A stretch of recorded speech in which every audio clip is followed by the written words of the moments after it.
Welcome back, guys. So, as a brand, you should also learn how to like, retweet, how to comment. So, let's do some of those. So, I'm going to come right here. I'm going to refresh this page, and this is something from Temu. As you could see, they don't even really have engagement, and this was 4 hours ago. So, we could just go on and on to see what to comment on and what to repost, what to retweet. So, let me just look for one of the persons I'm following, which is my personal account. So, let me look for my personal account and I'm going to look for it right here. So I'm going to search for my personal account. What I want to do now is to try to like something. So I could just click on this. Once I click on this, it means I liked this post.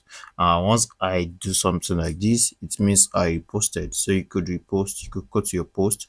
When you repost, it means you repost to your page and this will appear on your page. That's what it means. It will appear on your timeline. So that's repost. That's what repost is. So when you check my timeline right now, you see what I reposted. You see it on my timeline when I came to my profile. Then you could quote someone's tweet. So this is where you have someone's tweet finished this way, then you say something about the same tweet. So that's what quoting means. So once you say something, it will show on your timeline what you said and the person's tweet, then you post. So that's how to repost.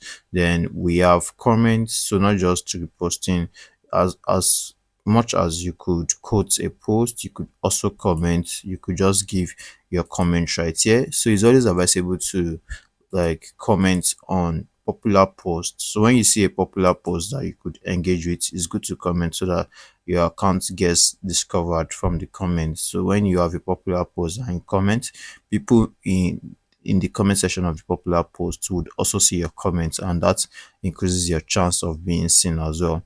So that's why when you're going through like Twitter accounts, when you are managing Twitter account, you need to be very active. Anything that relates to what your brand does, you should always comment. Anything that goes viral about what your brand does, you should always engage. You should always say something about it. So that's how to go about Twitter management. So right now we've learned how to like, repost, quotes, make comments. So that's one way to also manage your Twitter account. These are day-to-day operations you can carry out as a Twitter manager or as someone that manages his or her personal Twitter account or X account. I hope to see you in the next lesson. See you there.